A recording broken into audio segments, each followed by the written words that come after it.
If you're having trouble getting your doctor to engage with you about your itchy foot or your itchy feet, plural, one thing you might try, now this would be a last resort because I don't want you to lie to your doctor if you can avoid it. You're trying to bring out the best of them, trying to inspire them. You could try saying, all three of my feet are itchy, and then see what happens. He'll be typing away on his computer, not looking at you, and then he'll stop. I think, wait a minute, what did he say? And you'll say, I know what you're thinking there, doctor. You're thinking, wait a minute, what did he say? I did just say I have 3 itchy feet, and they are all on my person. I can feel 3 itchy feet. Now, I know there's that thing where people who have had one foot amputated, they experience phantom limb. It feels like they have a second limb.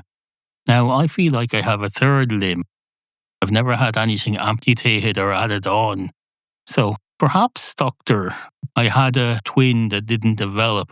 So, at one point, I had 3 feet. I was developing as a pair of twins, so I had 3 feet in total. We had a shared foot between us. We were starting to develop as one of those co-joined twins, and we had 3 feet altogether. And then, as the pregnancy continued, it turned out it was just me. But now I have a phantom limb because the limb didn't develop, but it's kind of phantom. My nervous system developed the ability to have an itch there. So maybe that's it.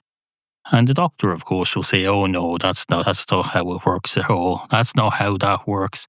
I'd say what's happened there is that you had 4 feet at one point. Perhaps you used to be a Doug and you got reincarnated and you're having memories. You're having memories from a past life of a day when you had fleas or something and you were very itchy. There was a thing someone invented once where someone's having phantom limb and they do a thing with a mirror. So you look down at your feet and it looks like you have 2 feet again. They tell you tense up both feet even though you only have one.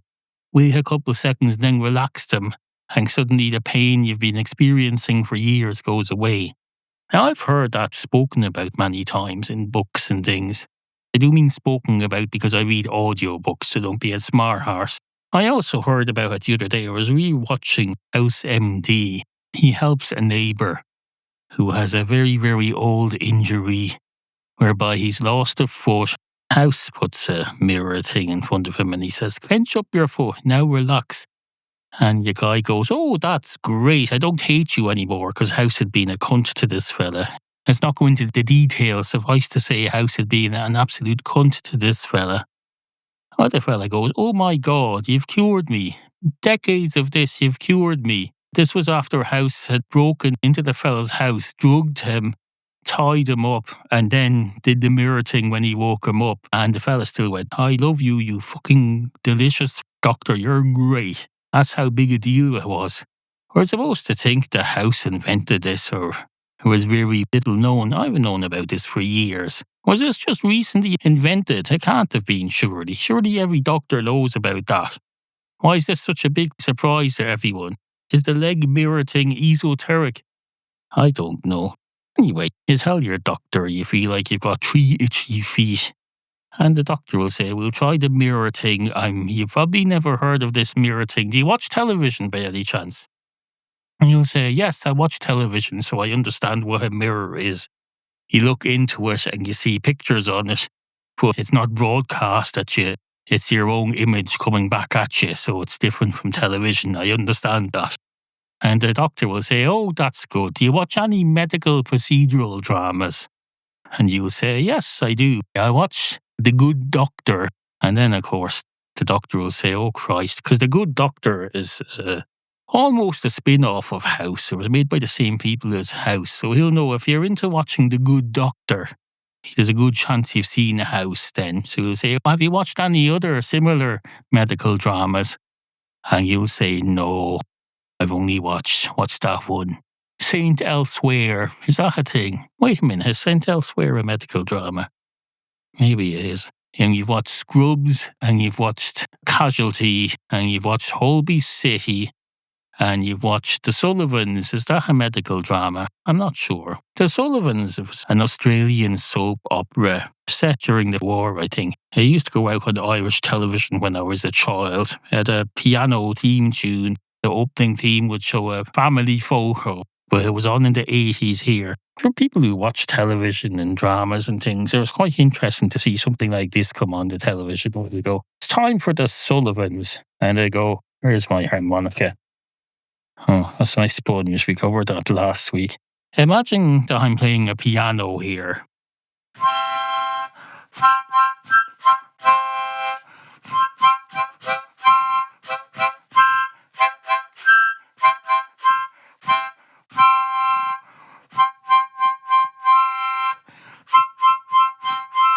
So the doctor will probably not go, have you seen The Sullivans?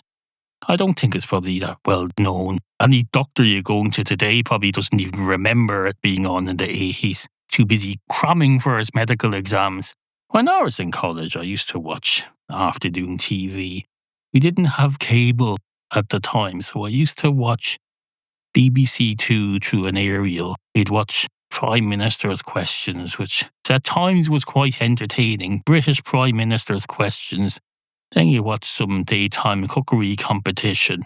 And then you'd switch over and they'd have a very old episode of The Simpsons, of which we were already starting to tire. So no, the doctor probably wouldn't remember The Sullivans being on. The doctor is thinking he's seeing The Good Doctor. People who've seen The Good Doctor, surely they've seen House. Or did they come across, I suppose you could come across The Good Doctor through different channels. Perhaps was The Good Doctor. I suppose it's more aimed at female viewers than House is. I think you could say that. So maybe someone who hadn't been into House, hadn't come across it yet, they've been watching perhaps Madam Secretary. Because the channel that shows Madam Secretary here, when that ended, they started showing The Good Doctor. So maybe they got into it that way, through different channels, so to speak. Hard to know, isn't it? It is hard to know. So anyway, the doctor, of course, he'll rationalise it to himself. He said there was 8 seasons of House. Then this mirror thing happened maybe season 5 or 6. So there's a good chance he hasn't seen it. So no, I'll just take a chance. And maybe, like me, I've watched House all the way through nearly 4 times now. And I didn't remember the mirror thing from previous viewings. So there's a good chance it didn't hit home. So I'll try the mirror thing. So he says, I want you to hold this mirror up between your legs so you can see all 3 of your feet in the mirror. Will you do that for me? And then he'll set up another mirror facing that reflects all 3 of your feet on the other side. So it looks to you like you've got 6 feet. You know, of course, you don't have 6 feet. You only have 3. In fact, you only have 2. You know that the third one isn't really real, but doctor's decided he wants you to think you have 6 now, so you play along with this. You say, okay, I have 6 feet, now what? And then he says, now, what species are you? Of course, you'll say to that, he'll say, I'm a human being. I'm a human being, I'm a human amming. I'm being a human, I'm a human. I'm a Homo sapien. Is that what they're called? Or wait, is Homo sapiens human? Or was that a prehistoric human? I think we're called Homo sapiens, are we? And the doctor will say, I don't know, I'm not a fucking archaeologist. I'm a modern doctor. I'm into modern medicine. I'm into playing cool tricks with mirrors that I saw in House, but I'm also a modern medic. Tell you, I'm not from the dark ages where they go around calling everyone Homo sapiens. No. And you'll say, of course, wait a minute, doctor. The term Homo sapiens was quite a recent invention. It was invented by people who were studying prehistoric humans, and they came up with terms like Homo sapiens to label them. And the doctor will say, I think this whole thing you're doing of labeling everything is not helping with your condition, you know. You're labeling everything. Don't label everything.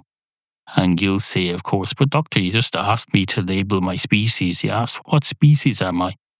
And the doctor will say, no, I didn't ask you to come up with a label for your species. I asked, what species are you? And of course, you'll say, I'm Homo sapiens, or human. I'm a human being. Is that okay with you? And the doctor will say, I suppose we'll just have to agree to disagree on that and move on.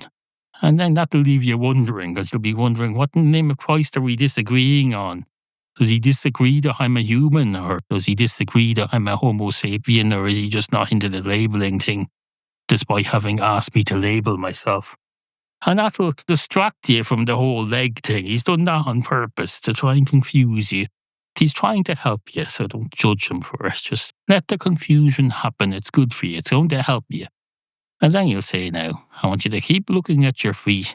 I want you to clench up your hind two legs and one of your middle legs. And you will say, excuse me, what? And he'll say, you heard me. You heard me. And you will say, yes, I did heard you. And the doctor will say, I bet you that's not the first time you've been herded either. I bet you're herded every day. First thing in the morning, you come out of the cow shed and you're herded. And you'll say, are you trying to suggest that I'm a cow? And the doctor will say, no, I'm trying to suggest that you're in a cow shed every morning, and then you're herded out. Or maybe herded in, I don't know. Maybe you work there. Maybe you're a very, very lowly farm worker and you sleep in the cow shed. Hopefully with permission of the owners. You sleep in there. I'm not saying they make you sleep in a barn or something. They've built a little apartment inside the barn for you. It's like having a gatekeeper's lodge, except it's for the farmhand. They build a cute little house inside a barn. I'm not saying they make you sleep in a dog kennel or something. No, it's an actual little cottage that's inside the farm building. Because farm buildings are huge. You can build a little house inside that. So it doesn't mean you're being treated as a slave or anything. It actually means your owner is treating you very well. It's like if you worked in Disneyland and they built you a little house just in the grounds of the magical castle. And it would be a real house, not like is the magical castle. I've never been to Disneyland, but I understand from the pictures there's some sort of a magical castle. Is that just a cardboard cutout, or is there a real 3D castle behind that? I don't know. But suffice to say, this wouldn't be a 3D cutout. Now, it might be from a 3D printer, if this is far in the future where they're printing houses from a 3D printer. But it would still be a proper house, so it'd be okay. And of course, at this point, you're thinking, what about the feet? And the doctor was going, at this point, you're probably thinking, what about my feet? And you'll be saying, yes, I am, doctor. It's all very interesting, the Disneyland thing and the cow thing. And trying to make me think that you're calling me a cow or something, I don't know. And the doctor will say, well, hold on now. If I did call you a cow, would you take that as an insult? And if so, why? And you'll say, I don't know. I don't know what to think, doctor. And the doctor will say, good, that's how I want you. That's going to help, because that's the problem. You're thinking too much. You're overthinking. You've thought an extra leg into existence. That's not a good thing. Into your head.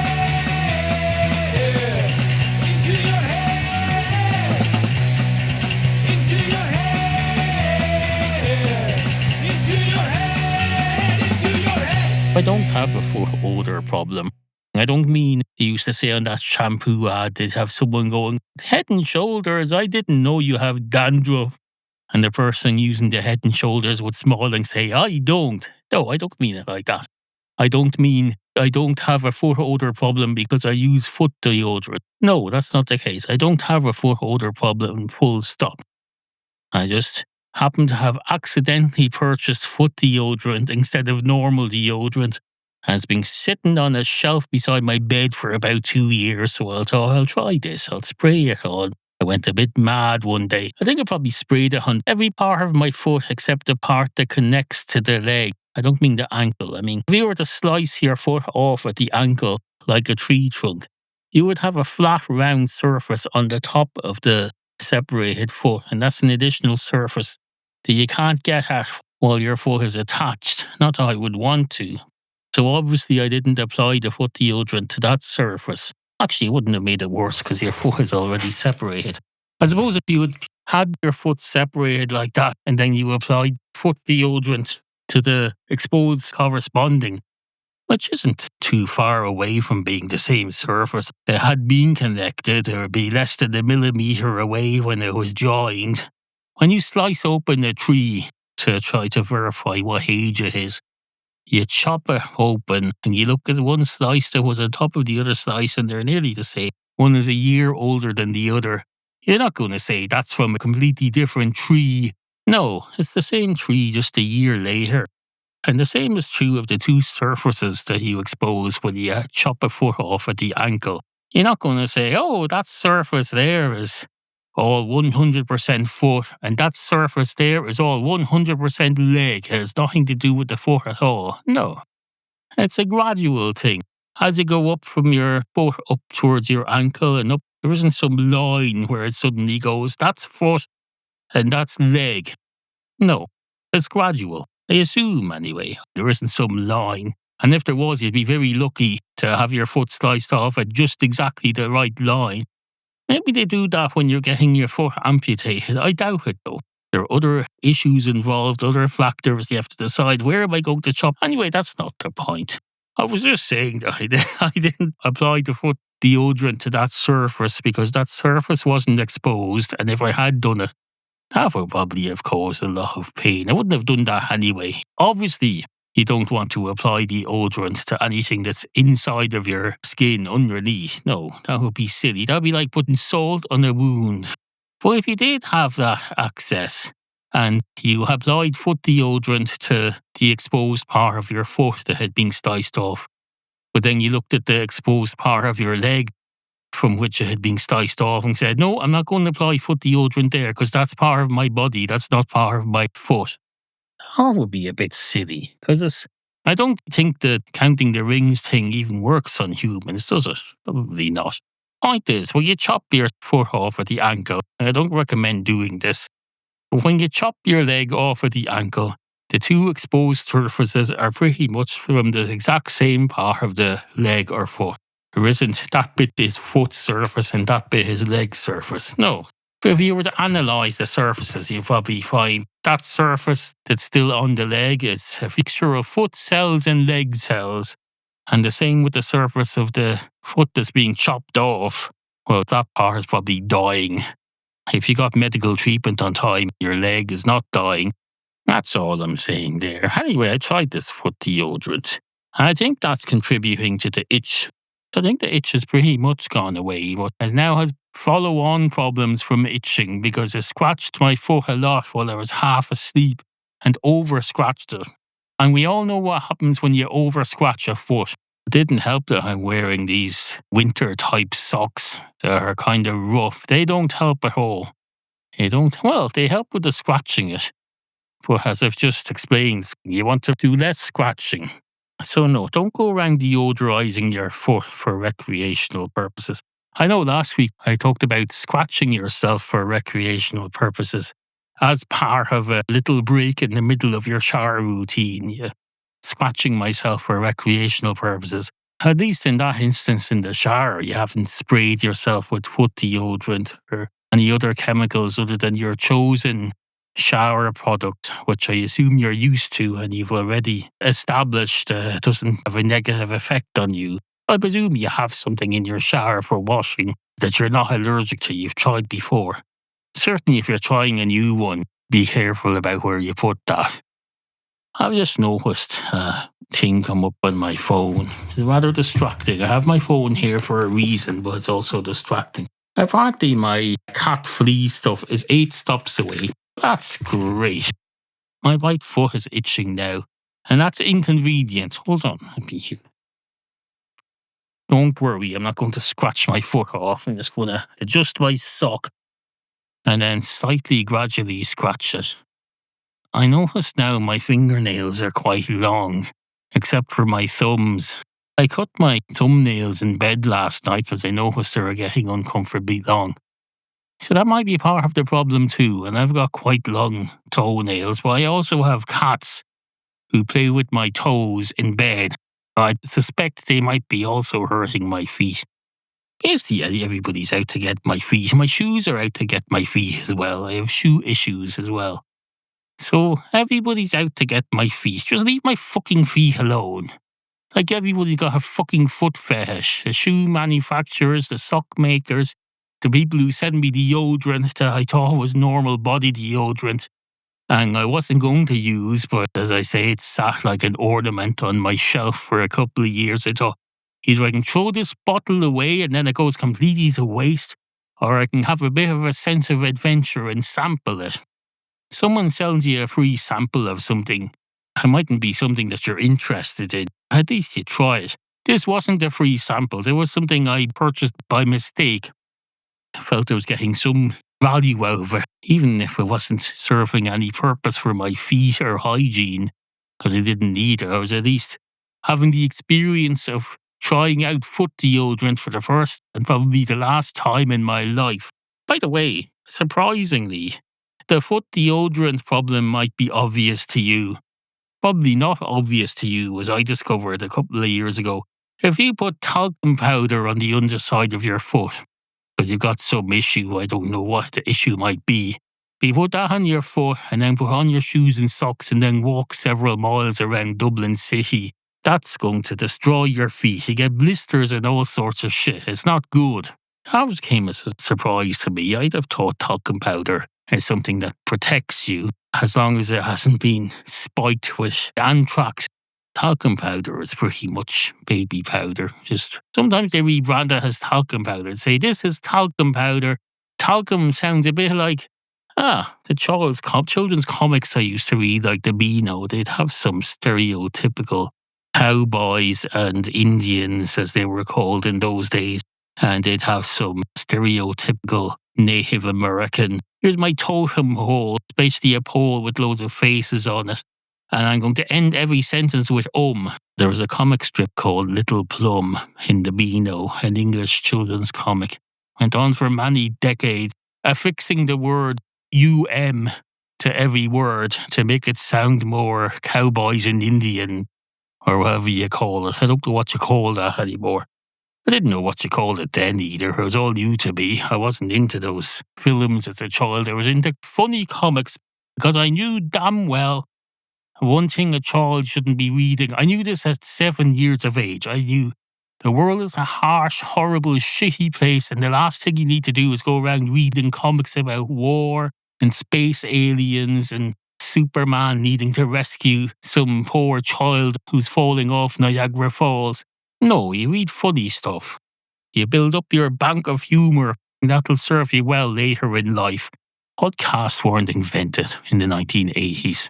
Nor were anything. Nothing was invented in the 1980s. We barely had the Sony Walkman. I got my first Sony Walkman for Christmas 1989. So there you go. That's feet for you. Well, that's my foot for you. Do you have an itchy foot? You probably do. You probably do now because I put it into your mind. You're probably thinking, oh, no, now that you think of it, my foot is quite itchy. I think I'll reach down and scratch it. Once upon a time, there was a dog, a dog, a dog, a dog, a dog, a dog, basically a dog.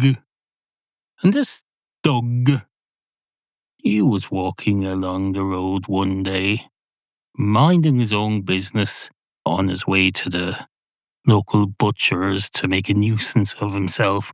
Well, he didn't consider himself to be making a nuisance of himself. A lot of people who make a nuisance of themselves or who commit crimes or do anything negative, they're not setting out to do that. A dog goes to hang out outside a butcher's and beg. He's not thinking, I'm going to make a nuisance of myself and annoy these people and effectively steal from them. And when a burglar goes to your house and breaks into it, they're not thinking, I'm going to go and target these people and take loads of shit from them just for the hell of it. No, they're not setting out to harm you. They're just trying to fund their drug habit or their non-work habit. They're just trying to fund their lifestyle. They just happen to have a different lifestyle than you.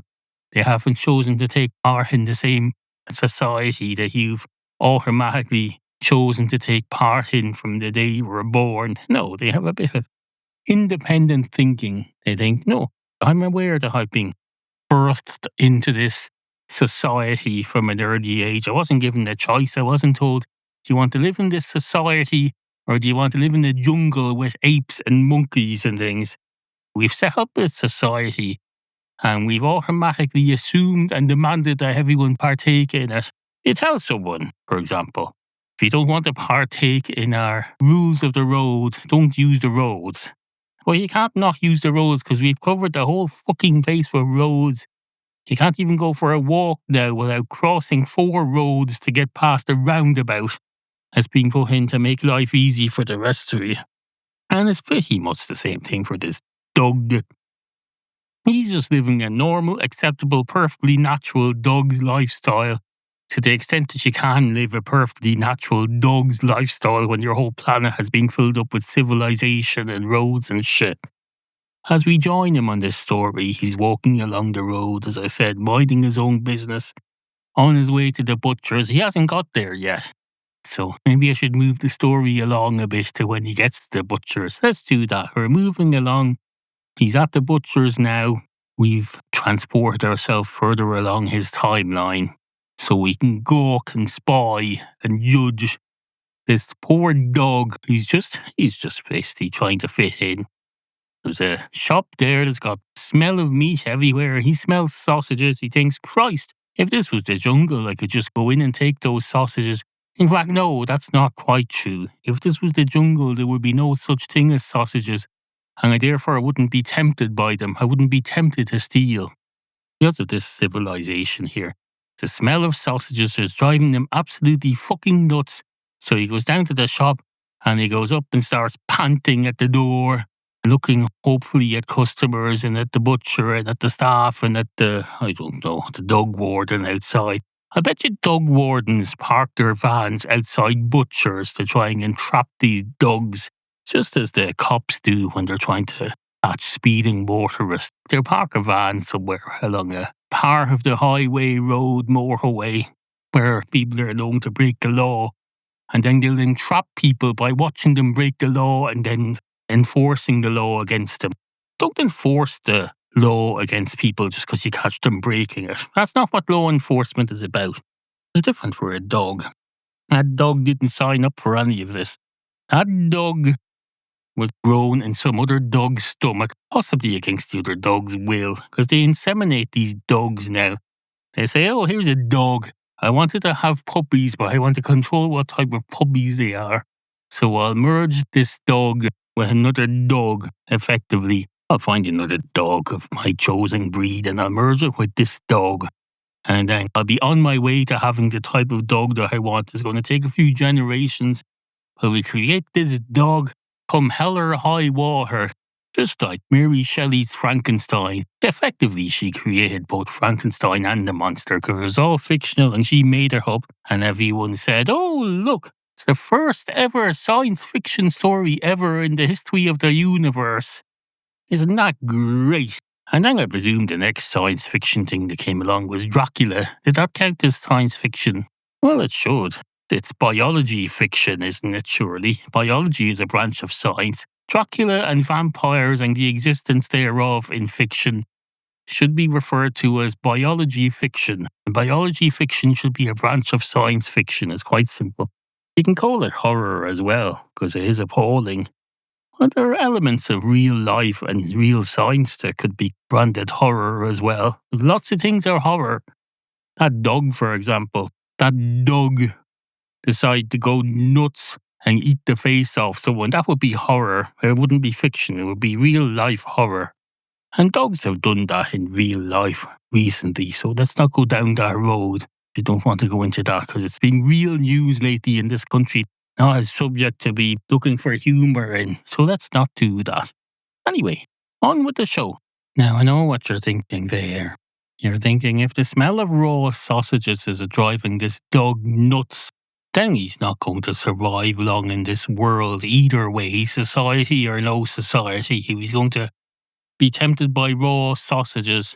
That might serve him well in the jungle. If he was in the jungle and he was tempted by raw meat, that would increase his chances of survival, only because otherwise his chances of survival would be zero. But in society, if he's eating raw meat, that's reducing his quite high chances of survival, because in society he has a quite high chance of survival. If he eats meat here, that's going to reduce his chances. You have a point there. Quite astute. It's all relative. If you're in the jungle, you take risks because they're not really risks. They're increasing your chances of getting out of there alive. I watched this show last year. I watched every episode of it that I could find on YouTube called I Shouldn't Be Alive. Each week it's about some lunatic or lunatic plural, which I suppose is lunatics. So lunatics or lunatic who get into some disaster. They get lost climbing a mountain, or their boat sinks, or they fall off a spaceship into the sea. One of them, they were in a plane that they had to crash into the sea, and then they were all floating around in the sea for days. All that sort of thing. This fellow went on his big adventure of a lifetime to some jungle. He was with some jungle guides. We found out they were planning to murder him in his bed that night as he lay in his tent. They were going to go in and knife him because they'd had enough of him. They didn't want to be his guide anymore, guiding him along the Amazon or somewhere. So he got the hell out of there. His dog followed him. His dog turned up, and he'd been in the jungle, lost in the jungle for weeks, trying to walk out of there because he's lost his boat as well. I forgot to mention that. He lost his boat for some reason, or he had to leave it behind. He got out of there. And at one point, he was so hungry, he was thinking of eating his dog, according to the television program. And this was him telling the story, so I assume he was telling the truth. He thought about eating his dog, but then he didn't. And then a couple of days later, he changed his mind and killed the dog and tried to eat it. Made him sick all over the place. There was quite a low point in the story. Eventually, he was half dead, and then somehow he emerged in someone's back garden or something after a few weeks in the jungle. And that was that. That was one of the better episodes, actually, now that I think about it. Now, what was my point? Or was there something about dogs? Maybe. I don't know. Suffice to say, these people, these dogs, I don't know why I call them people. They're not people, they're dogs. Dogs are not people. Dogs are dogs. And I don't mean that as a criticism. It's perfectly fine to be a dog, especially if you're a dog. It's perfectly fine to be a dog if you're a dog. If you're a dog and you're decided you're being a human, then that's a bit weird, frankly. There's nothing wrong with being a human either, but if you're a dog being a human, that's a bit weird. And if you're a human being a dog, that's a bit weird. I don't mean in the sense of cultural appropriation, no. There's nothing within our culture that a dog would be interested in appropriation. Other than friendship, I suppose. They seem to be into the friendship rituals that humans have. Dogs seem to be into that. They seem to want to make friends with everyone and everything, including often cats. That's not reciprocated unless you watch some YouTube video. Every second YouTube video about cats now. Someone's dog trying to get on with their cats. They say, oh, look, the cute little kitty catty is sleeping on the dog's head. Yes, it has to sleep somewhere. The dog is probably taking up all the pet beds. So the cat is sleeping on top of the dog. It doesn't mean it likes it. It doesn't mean it wants to be friends with it. It probably wants to stab it to death with its claws. Or these people who have dogs and cats living together, they're the same sort of people who take all their cats' claws off. Cats shouldn't have claws, they say. They should have claws. They need claws, especially if they're living with you and you're a dog. No. So if you're afraid of the cat's claws, don't live with the cat. Christ's sake. If I had a phobia of spiders, I wouldn't keep them in my house and live with them. I wouldn't even keep one as a pet in what do you keep spiders in? A cage or something, is it? Or a tank? Surely you can't keep spiders in a cage. They just get out through the gaps, surely. Surely to Christ. I suppose maybe if there's horizontal bars as well as vertical. Do cages have that? They probably do. The only cage I've ever had was for dwarf hamsters, which we had for a short time in the mid-2000s. I still have the cage somewhere. I don't have the base, because the base was just a plastic thing along the lines of an office desk in tray. The rest of it was a wire cage. Very useful piece of equipment. I've used it to carry things around and store things. At one point I used it to keep kitten food in the bowl so the kittens could access it, but big cats couldn't. It turned out big cats can squeeze themselves down to a very small size when they want to. Of course, these same spiders, you keep them in a cage and then you're on the outside of the cage. But then there's other spiders looking in on you from outside of your world. You're not in a cage, but there are spiders looking in at you as if you're in a cage. They're watching you from the ceiling or the wall or the door frame. They're looking at you. There's an episode of Star Trek Voyager where they're in orbit over a world where time goes at a much faster speed relative to everyone else's time. So in the time that they're orbiting over this planet in the space of an afternoon, the planet goes through a stone age and then technology, and then it finally invents space travel, and then they come up to meet them in orbit. Spoiler. And it's a bit like that. The spiders are looking down on you like that. They're thinking, oh, look, they've discovered spiders. Isn't that great? They're becoming an advanced species who talks to spiders. Now, we're not going to interfere with them because we just can't be arsed. What are we going to do? We're going to say, oh, look, you've met our brethren. Can we be friends with you too? No, because they'll put us in a fucking cage as well. They don't do that. Of course, if you had any sense, you would gently extract one of the spiders from the ceiling above you and then introduce it to the spiders in the cage. Demonstrate to the other spiders on the ceiling that you're not going to trap it or anything. You're just going to introduce it. So you introduce it to the other spiders in the cage, and then you gently put her back on the ceiling.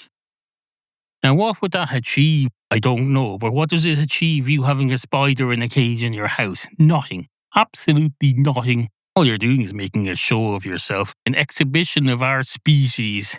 No idea what you're doing. If you're going to make communication with other species on our behalf, go talk to our elected representatives. Don't be like that. We have a society here. We make decisions collectively as a society, and we've elected people to look after this, so go respect the authority of those people. You're not the person who we're sending to talk to the spiders, so don't nominate yourself. Same with the aliens. If you encounter an alien, that's not up to you to make contact. Respect the authorities. Contact the Department of Foreign Affairs, I suppose. They're the people who will look after that. Into your head. People are very cynical about things. They say, that movie Titanic, that was a load of shit. They say the same thing about Avatar. They say, that movie Avatar, that was a load of shit. And they'll say the same thing about, what else will they say about? They say, that movie E.T., that was a load of shit. And they'll say, that movie Schindler's List, they'll say, oh, that was quite an interesting movie, quite educational. Fair play to Steven Spielberg for doing that. Must have been quite a big deal for him. And then they'll say, that movie Back to the Future 3, that was almost as bad as The Godfather Part 3. It was absolutely abysmal. Now, I'm going to stick my thumb out here, what do you stick out to? Was there some phrase? I'm going to stick my nose out here and say, I think Godfather 3 was quite watchable. I quite enjoyed it. In fact, I think I enjoyed it more than I did the other Godfathers. I wasn't really into movies at the time. Haven't watched a lot of movies, but I discovered my local video library and I was watching these things. So I watched this fucking Godfather thing. It doesn't look like something I'd be into, and it's not. It's all this stuff about this Italian mafia going around going, oh, look, you come to me on the day of my wedding of my daughter's future husband to my daughter's future husband's future wife, and you tell me this. I can't even remember what the fella told him. The Godfather, Part 1, it starts off, if I remember rightly, and I may not, well, it starts off with a wedding scene and the Godfather's daughter is getting married, I think. For some reason, like some politician or something, he's running a clinic in the back office somewhere at his own daughter's wedding. He has people coming in asking for stuff. The secretary can set up in the conservatory. I'll have my little office in here in the side room. It's probably supposed to be an extra bar or something, but he's taking it over like it's his office. He's saying, hello, anyone who wants to see the head criminal, just make an appointment with the secretary there and we'll call you in. And then if you don't mind, I'm going to interrupt myself there for a moment. For no other reason than I'm starting to get back into the interrupting myself thing that I used to do in the old days. I haven't done it since the comeback a lot because it seemed rather complicated. But I think I'm getting the hang of the new ways of doing everything. So I think I now can safely say I have the ability to interrupt myself without it causing too much extra work for me. So that's good. I can interrupt myself and say, hello. If you don't mind, I'm going to interrupt myself there for a moment. I might even interrupt my interruptions. I used to do that a lot in the old days. Now, if you don't mind, I'm going to interrupt myself there for a moment. Because that's a load of bollocks. no extra work. It's not. It's a pain in the arse. It's an absolute pain in the arse. I'm already 2 levels deep, and I don't know how I'm going to manage this. I'm going to have to find the first segment that I interrupted, cut that in half, find somewhere to put the interruption in, then cut the interruption in half and put this in the middle of it somewhere. That's not. What the fuck kind of hobby is that? No, if you don't mind, I'm going to interrupt myself there for a moment. I don't like what I said there. It's rather negative. It's also contradictory. It's contradictory. I chose to do this interrupting myself experiment, and now I'm using it to chastise myself for doing it. That's ridiculous. That's a good way to turn yourself into some sort of a multiple personality syndrome person. No, you don't mess with. That's like messing with Ouija boards. Don't mess with yourself like that. Contradict yourself through interruptions and chastise yourself. That's a good way to make yourself mentally ill. Don't do that. Now, if you don't mind, I'm going to interrupt myself there for a moment, just to annoy myself. Take a chill pill. Me. Take a chill pill. Nobody's chastising you. Nobody's contradicting you. Nobody's going to make you mentally ill just from interrupting yourself on a podcast. That's ridiculous. If you don't mind, I'm going to interrupt myself there for a moment. I think we're approaching the end of the program. Unfortunately, I can't end it until I dig myself out of this series of holes. So I'm going to say to the me's further up, will you please wrap yourself up as smoothly as possible so we can finish up, because you don't want to be here all night. None of you want to be here all night, do you? Of course you don't. So wrap it up and we'll get out of here. Back to the me of the 1 level up. You, by the way, that you're the one who was spraying foot deodorant on your foot recently just for fun, and now you're going to get all weird about this. No, get over yourself. That's ridiculous. And that's all I have to say. Back to the me of 1 level up. He's nearly finished anyway, so won't have to listen to him much longer. Needs to be taken down a peg or two, if you ask me. The previous interruption, I think he's nearly finished, so at least there's that. He has that going for him, at least. He's nearly finished. And then he'll hand back to a better me from further up the chain. So at least that'll be something. Might as well be building pyramids out of matchsticks for a pastime, if that's what I'm going to be doing. No, that's not a thing. That's not a thing any adult should be doing. Recreationally interrupting yourself and then interrupting the interruption to chastise yourself for interrupting yourself. I don't suppose. No. Oh no, we're not going to be doing that. I'm going to hand you back to the me who's already 1 level down. But rest assured, this isn't going to be tolerated in the future. Film. Absolutely ridiculous. Don't know what they were. They're chasing some baddie around in their dreams or something. Why would you do that? The dreams aren't real. What's it called? Something beginning with I. I spy with my little eye. Something beginning with I. But the rest of the name is blurred out for some reason.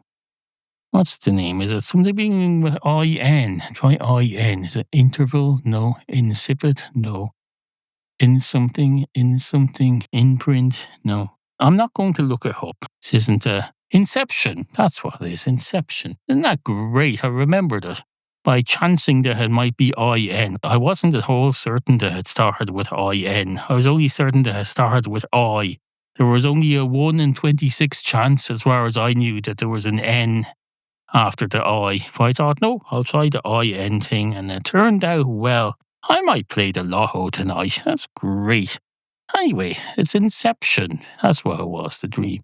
You don't want to live like that. That's no way to live your life, going around living in dreams and then pursuing people in through the deeper dreams. You fall asleep inside a dream and you have another dream and you wake up.